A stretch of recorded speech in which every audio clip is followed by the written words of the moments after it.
Let's begin with the foundations. Welcome to another lecture, where we parse culture with the same care we reserve for proofs.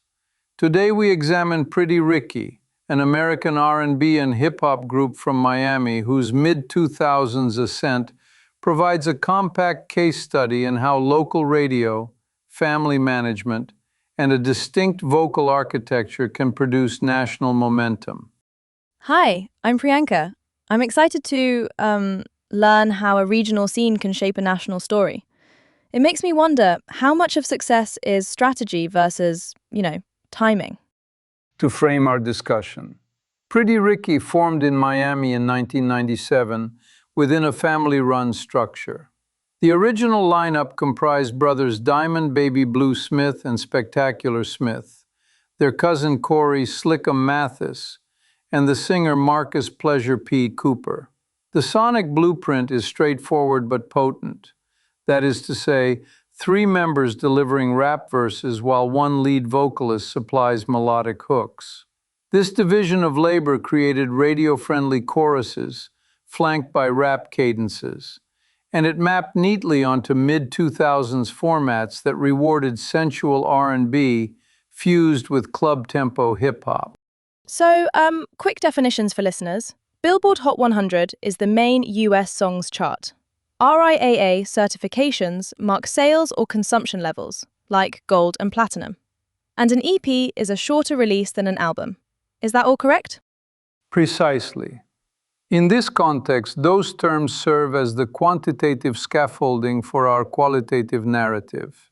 Their early terrain was Miami clubs and radio, and they collaborated with producer Jim Johnson, which helped them translate stage-tested ideas into polished singles. We observe how local validation can become national currency when the right gatekeepers are engaged. Moving forward, why should we care?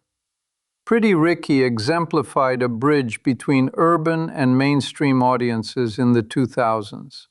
They operated at the seam where rhythmic radio, pop crossover, and club culture met.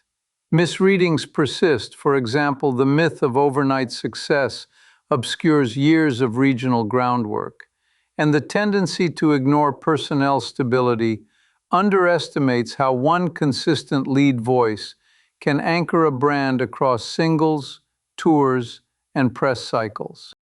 I think the stakes are also about process literacy. If we misunderstand the pipeline from local rotation to major label support, we kind of mislearn the mechanics that other artists still rely on today. Let's start with the history. The group name Pretty Ricky derives from a character on the sitcom Martin, which aligned their persona with flirtatious late-night R&B aesthetics. Before that, they performed as Pretty Ricky and the Mavericks, refining a live show around Miami while their father, Joseph Smith Sr., managed operations. In 1997, they signed to Blue Star Entertainment. In 2002, Power 96 began heavy rotation of Flossin', building the feedback loop between local demand and industry attention. An underground set, what they call 'em, arrived in 2003 as a calling card rather than a chart event. Now, commercially, in 2004, their official single Grind With Me entered the field and would eventually reach number 7 on the Billboard Hot 100 and go RIAA Platinum. May 2005 saw the debut album Blue Stars, landing at number 16 on the Billboard 200 and earning gold. Your Body followed in June 2005, peaking at number 12 on the Hot 100 and going gold as well.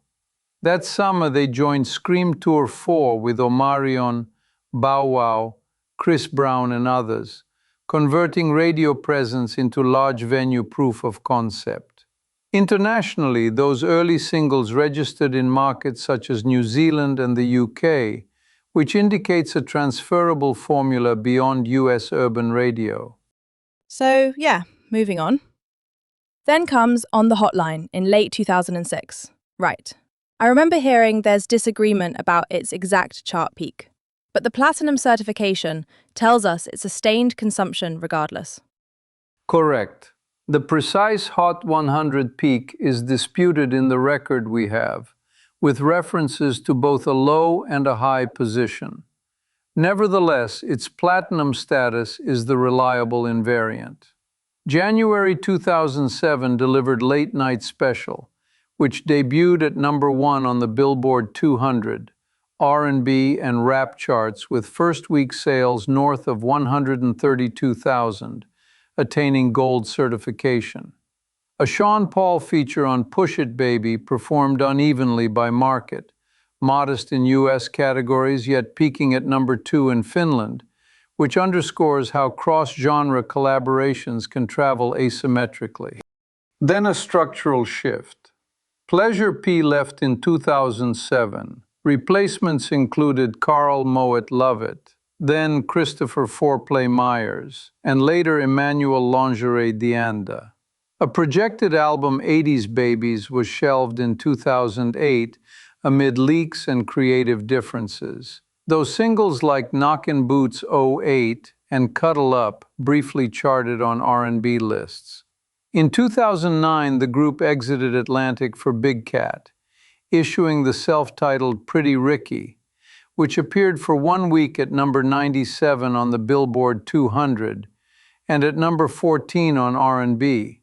Subsequent singles and a 2010 EP, Topless, maintained presence without replicating crossover heights.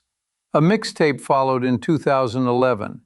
Categories later marked them disestablished in 2012, although activity resumed with the non-charting Pleasure P reunion single, Puddles, in 2015, Good Girls in 2017, the Millennium Tour in 2019, and Body in early 2020. Speaking of personal connections, as someone who studies structure, I find their formula elegant. One stable melodic through line supported by rhythmic variants.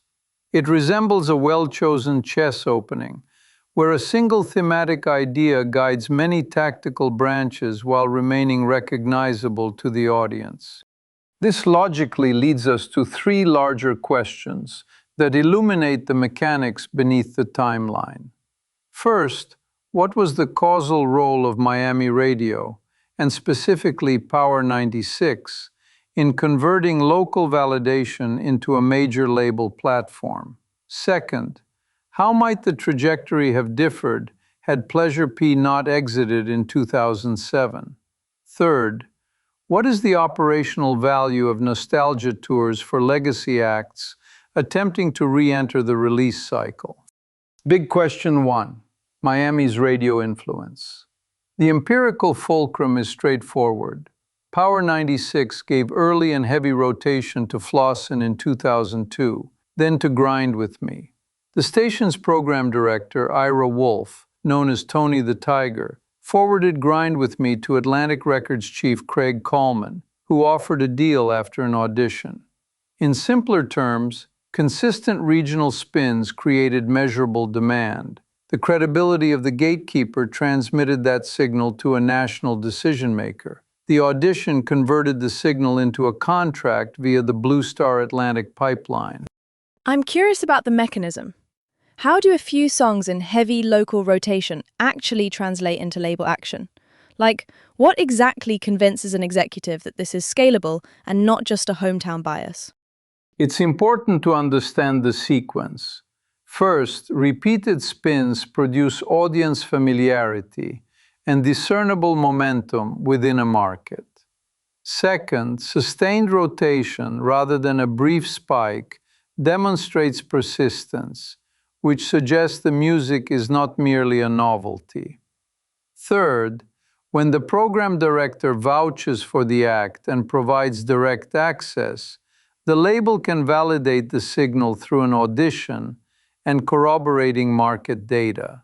Essentially, a trusted intermediary reduces uncertainty, and the observed local demand becomes a probabilistic indicator of broader uptake on rhythmic and pop stations with similar programming logics. Big question 2, the counterfactual around Pleasure P's departure.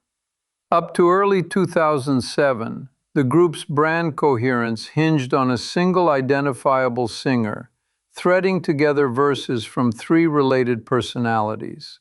After 2007, the role rotated among Moe, Foreplay, and later Lingerie. Concurrently, the album 80s Babies was cancelled, and the label context shifted from Atlantic to Big Cat, with Tommy Boy also listed. The empirical outputs changed accordingly. The self-titled 2009 album made a brief appearance on the Billboard 200. Later singles struggled to chart. While multiple factors interact, we can infer that replacing a familiar lead timbre disrupted the continuity that radio and fans had encoded during the peak period. Can we say the sound changed in a way the audience could not reconcile? Or was it more about perception and trust? Like, is it the voice itself, or the story behind the voice, that matters to programmers and fans? Both, but the voice is the anchor. A lead vocalist supplies a consistent acoustic signature. It is the invariant to which listeners attach recognition, and programmers rely on that familiarity to predict audience response. When the invariant shifts, the brand memory fragments. Add the loss of major label marketing and the aborted album cycle, and the outcome tilts toward niche rather than crossover. To some extent, this explains why earlier catalog retained cultural visibility, while new releases faced steeper gradients. Big question 3. Nostalgia tours as re-entry vehicles. In 2019, Pretty Ricky joined the Millennium Tour alongside B2K, Mario, Yin Yang Twins, Lloyd, and Bobby Valentino. Such tours curate a coherent memory set for audiences, increasing catalog streams and, theoretically, providing a runway for new material. For Pretty Ricky, this correlates with the 2020 single Body, planned for a reunion album. The mechanism is straightforward. Live exposure refreshes collective memory and converts attention into digital consumption when the show ends. What comes to mind next is measurement. Do we know how often these tours convert to successful new releases? Or are they mostly about tickets and streaming the old hits? Maybe it's just me, but I wonder how offstage headlines affect this too. It is worth noting that more granular audience engagement metrics would sharpen the answer. For example, time-linked changes in catalog streams, social follow growth, and the retention of those gains months later. What we can state from the record is that nostalgia platforms reactivated demand sufficiently to support touring and to rationalize new singles. Countervailing forces can intrude. Public legal controversies, such as Baby Blue's guilty plea in a wide-ranging PPP fraud scheme that included luxury purchases, such as a Ferrari worth $96,000, risk overshadowing artistic narratives during reunion phases. The empirical question remains open. Under what conditions do such tours catalyze durable new cycles, rather than short-lived spikes? So, I guess that kind of sums it up. The bridge between local radio and national charts. The centrality of a single lead voice. And the strategic use of nostalgia to reopen doors. Even if, other headlines complicate things. To summarize, Pretty Ricky's distinct blend of R&B hooks and rap verses crystallized in Miami. Power 96's advocacy converted local rotation into an Atlantic deal. Blue Stars and Late Night Special yielded gold albums and platinum singles such as Grind With Me and On the Hotline. The departure of Pleasure P in 2007 coincided with lineup volatility, a shelved album, and a shift from major to independent labels, after which chart positions diminished. Later, nostalgia circuits like the Millennium Tour reignited attention and preceded new recordings. For comparative inquiry, examined B2K as a parallel case in early 2000s group dynamics and reunion economics. This then completes our present analysis. Thank you for listening. Thank you, Professor. That was helpful to think through, actually.